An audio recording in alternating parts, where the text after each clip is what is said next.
Presented by eBix Cash. हर खुशी के लिए काफी है.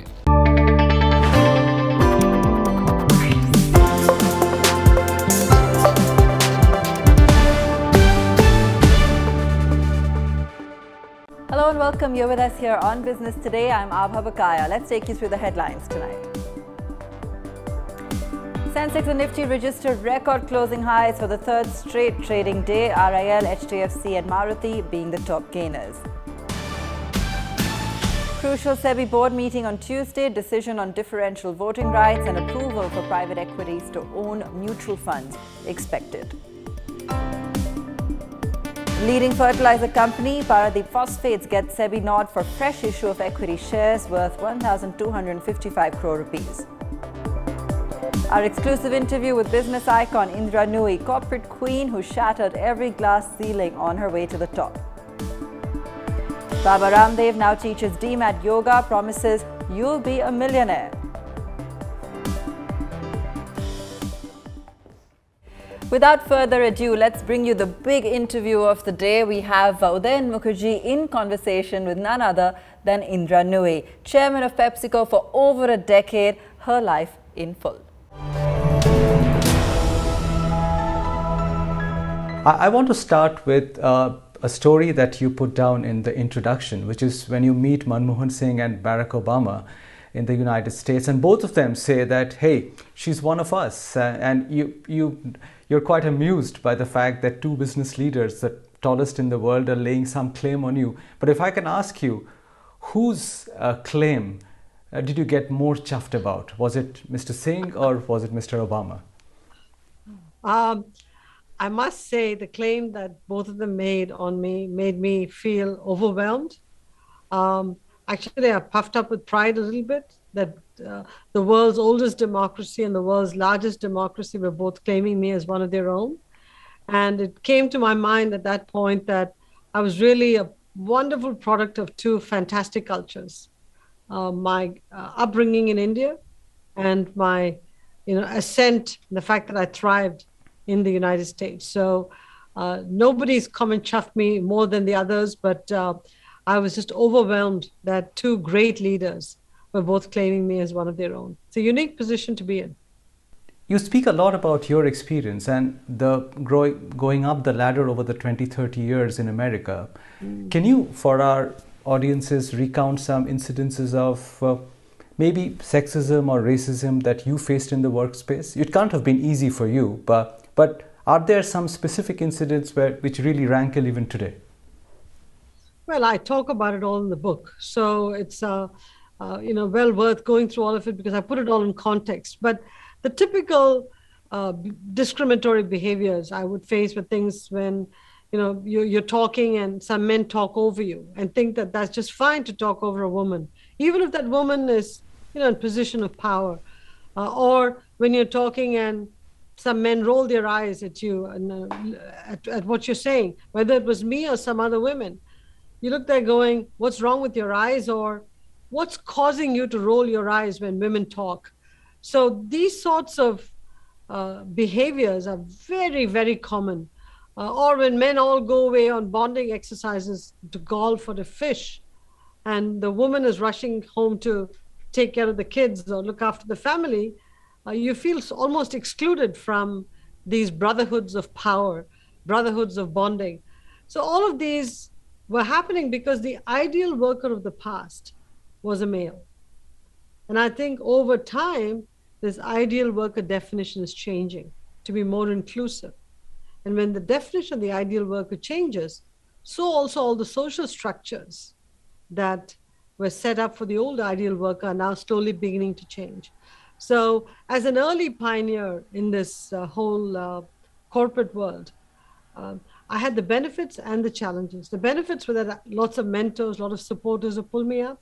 The challenges were that I had to put up with some of this behavior from people who didn't even realize they were behaving that way until it was pointed out to them.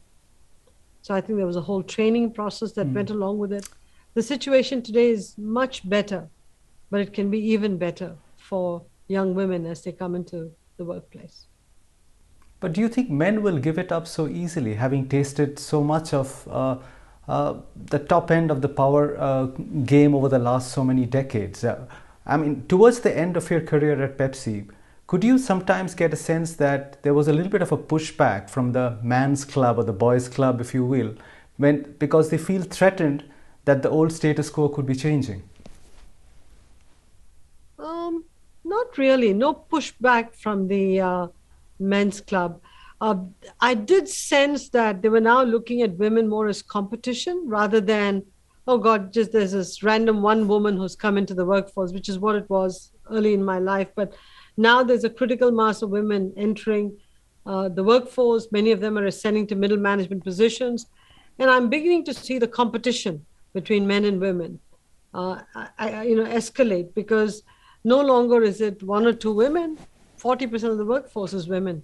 So we have to make sure that there's no sharp elbows that come out and sort of try to edge some of the women out. And women themselves should figure out how to work with other women and other men. So there's a learning process that has to happen as we go along, and it's happening as we speak. And when people in power see bad behavior, I think we have to stop it right there. Very often, you see some bad behavior where, they talk over women or roll their eyes when women are talking. And then you say, I'll talk to that guy later on.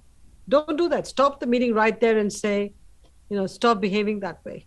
Because if you call out that bad behavior right away and in a constructive way give feedback, it's amazing how the signaling effect is terrific. It tells everybody else that the boss is watching. So I think these sorts of things have to change. And if it does, I'm actually quite optimistic about the future. Jack Welch was larger than life at that point in time, but the CEO who seemed to have made some impression on you in later years was Steve Jobs. And there is a part in the book where you recount your meeting with him. There are some funny instances about what he says about cutting down the sugar output in Pepsico, but what did you come away with from having met Steve Jobs?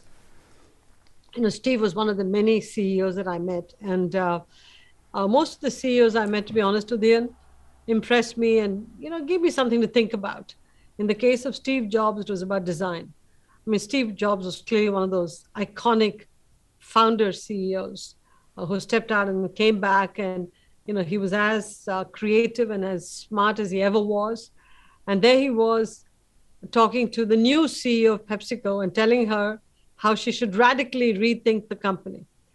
But he wanted me to put design at the core of everything, because he thought design drew consumers to your products. Design evoked passion for people towards your business and your products and your brands. So he was talking to me about design in ways that I had not been, ever been talked to before.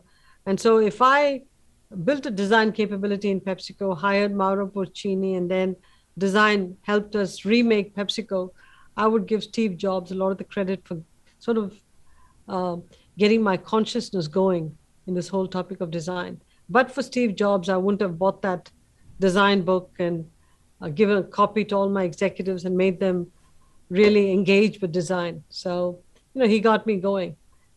He has his own unique style, which I loved, but he got me going.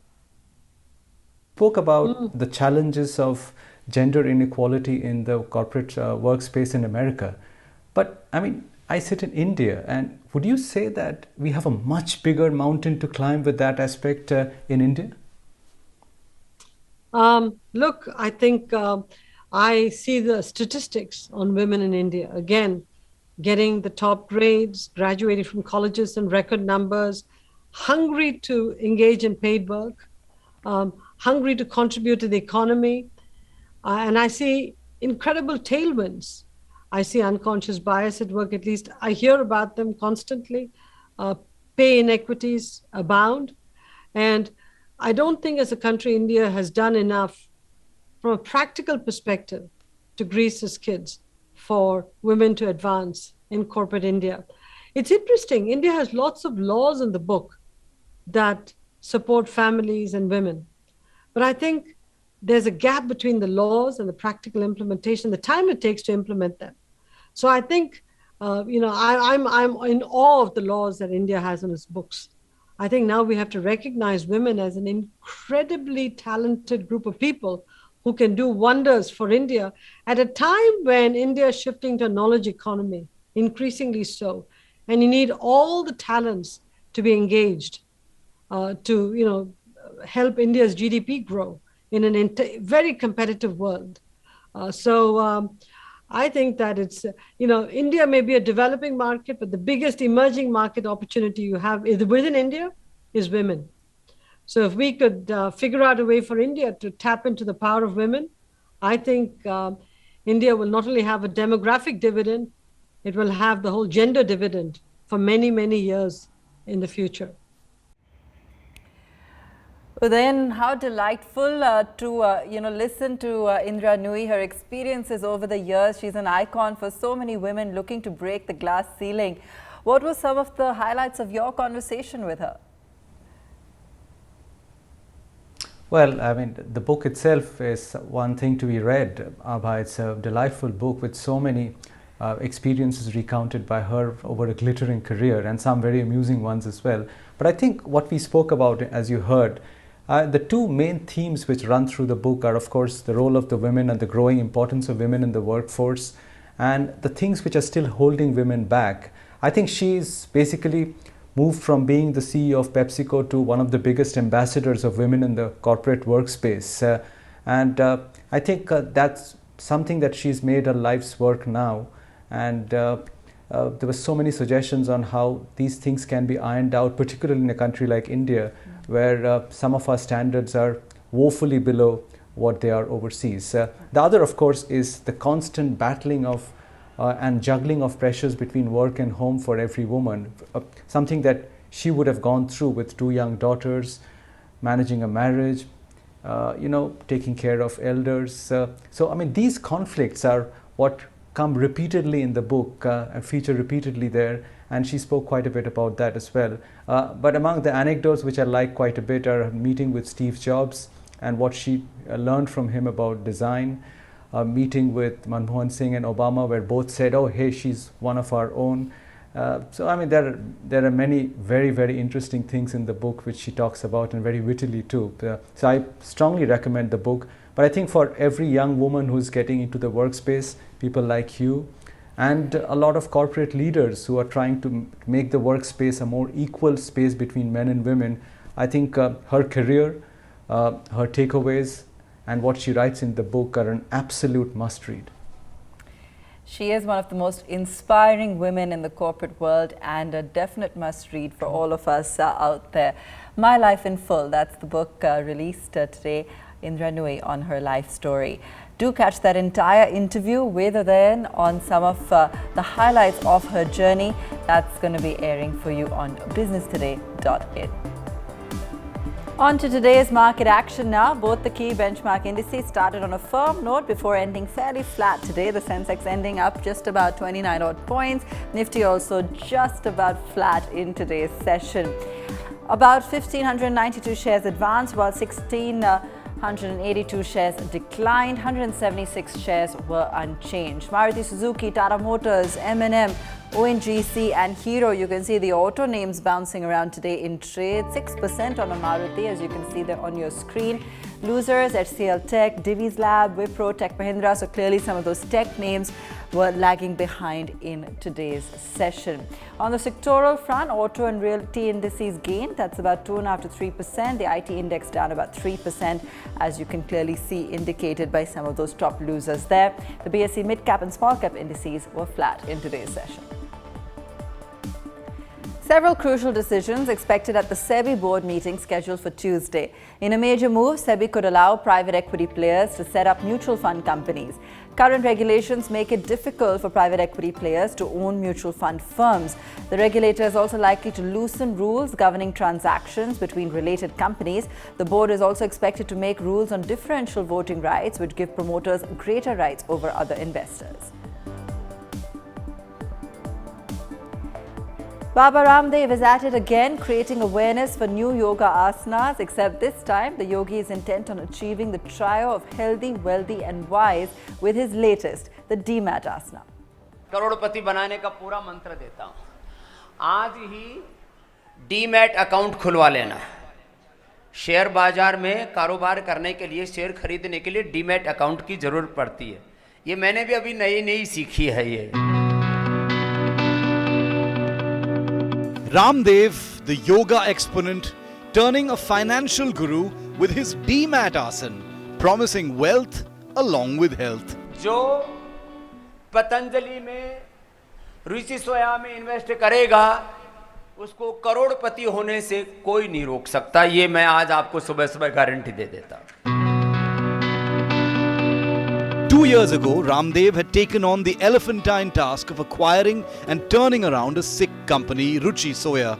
Now, to ensure that he has enough funds to turn the elephant around, 4,300 crore rupees are being raised from the market via an FPO. The Baba, meanwhile, has more advice to ensure his followers gain the maximum from the issue. खरीद बेची मत करना, थोड़े दिन शांति से पड़े रहो, शांति रखो, थोड़ी समाधि लगाओ, शेयर लो और समाधि लगाओ और करोड़पति हो जाओ। Social media is meanwhile buzzing with speculation as to how market regulator SEBI will view Ramdev's guarantee of turning his followers into millionaires. Ramdev, meanwhile, is concentrating only on ensuring the public issue makes money for his company and his followers. Patanjali का जो market cap है वो कोई किसी भी world की agency से करा लो, वो लाखों करोड़ है। Bureau Report, Business Today Television. RSS mouthpiece Panjanya has stirred another controversy by terming e-commerce major Amazon as the second coming of the East India Company. In an article in its latest issue, the magazine also alleged that Amazon has paid crores of rupees in bribes for favorable government policies. The article claims that Amazon is replicating the moves of the original East India Company in the 18th century to capture India. It also says the e-commerce major has started taking initiatives to seize economic, political and personal freedom of Indian citizens. The magazine also hit out at the Amazon video platform Prime Video, saying it's been releasing movies and TV series that are against Indian culture. The RSS magazine had earlier targeted Infosys, calling it anti-national for failing to fix problems in the income tax website that it manages. Amazon के अगर आप जो तंत्र है उसको यदि देखेंगे तो जितना दिखता है उससे अलग तरीके से व्यवहार करता है, ऐसा ये तंत्र है। और अभी जो रॉयटर्स की खबर के बाद एक खुलासा हुआ कि कंपनी के ही एक मुखबिर ने खबर दी कि कंपनी ब्राइबरी के लिए, सरकारी तंत्र में अधिकारियों को घूस देने के लिए बड़ी राशि का इस्तेमाल करती है और वकीलों की एक बड़ी फ़ौज उसने रखी हुई है।